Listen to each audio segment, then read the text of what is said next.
Assalamualaikum warahmatullahi wabarakatuh. Perkenalkan saya Fadia Intiantika dengan NIM 2101111098, Program Studi Ilmu Komunikasi, Fakultas Ilmu Sosial dan Ilmu Politik di Universitas Riau.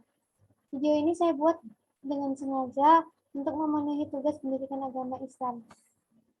Nah, yang akan dibahas adalah mengenai tentang syariat Islam. Di sini saya akan membahas secara singkat mengenai syariat Islam. Nah, apa-apa aja yang akan dibahas? Yang pertama itu ada pengertian Islam, pengertian syariat Islam, ketetapan hukum, keistimewaan hukum, serta pembagian hukum. Nah, langsung saja ke materi yang pertama, pengertian syariat Islam. Secara bahasa, syariat adalah mazhab, tarekat, jalan yang lurus. Berasal dari kata zahaba, yang berarti pergi, mazhab, arah, menuju jalan yang lurus. Dan ada yang mengatakan sebagai pemata air yang di dalamnya itu berlomba-lomba mengambil manfaat air itu dari sumbernya. Sedangkan secara istilah adalah apa yang Allah Subhanahu wa taala tetapkan untuk hambanya dari agama atau hukum-hukum yang berbeda-beda. Jadi, ada hukum yang Allah tetapkan untuk hamba-hambanya untuk dilaksanakan di dalam hidup mereka, baik dengan keadaan tertentu. Jadi, manusia perlu hukum, sama halnya perlu air dari sumbernya dan memanfaatkannya untuk kesehatan badannya. Begitu juga hukum menjadi sumber perundang-undangan untuk digunakan mengatur kehidupan manusia. Adapun syariat Islam di dalam istilah syara adalah hukum-hukum yang Allah tetapkan untuk hamba-hambanya, baik hukum tersebut yang ditetapkan dari hukum yang berasal dari Al-Quran ataupun sunnah Nabi Muhammad SAW dari perkataan maupun perbuatan beliau. Jadi syariat Islam itu secara istilah bukan hanya hukum yang ada dalam Al-Quran, tapi juga dari sunnah Nabi, hukum-hukum, peraturan, serta perundang-undangan yang ditetapkan untuk hambanya.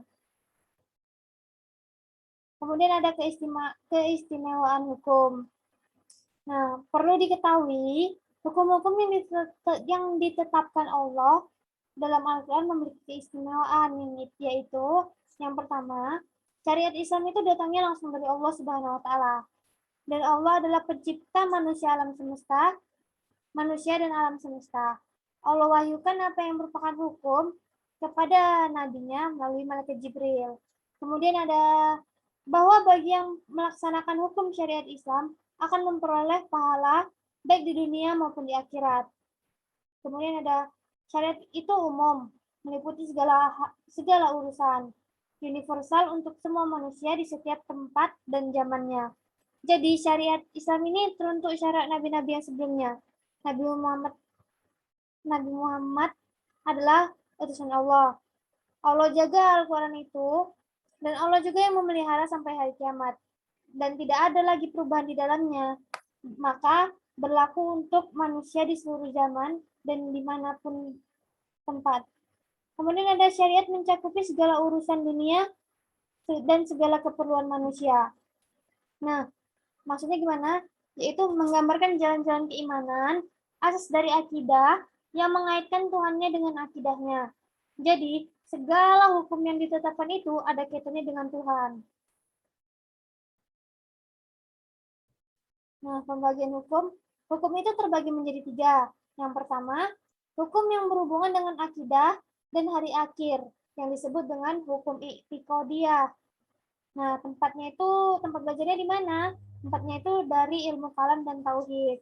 Kemudian ada hukum yang berkaitan dengan akhlak, seperti harus bersifat jujur, amanah, menepati janji.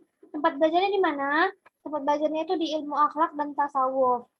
Kemudian yang ketiga ada hukum yang berkaitan dengan perkataan, perbuatan manusia dalam hubungannya dengan sesamanya, yang disebut dengan hukum amaliyah.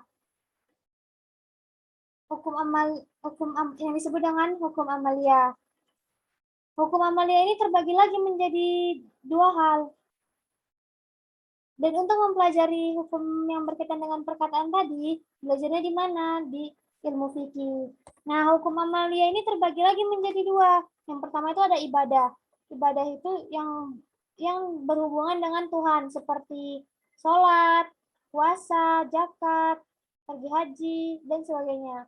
Kemudian yang kedua itu ada adat atau muamalat. Nah, adat ini terbagi lagi. Yang pertama ada hukum kekeluargaan, seperti perkawinan, perceraian, dan lainnya.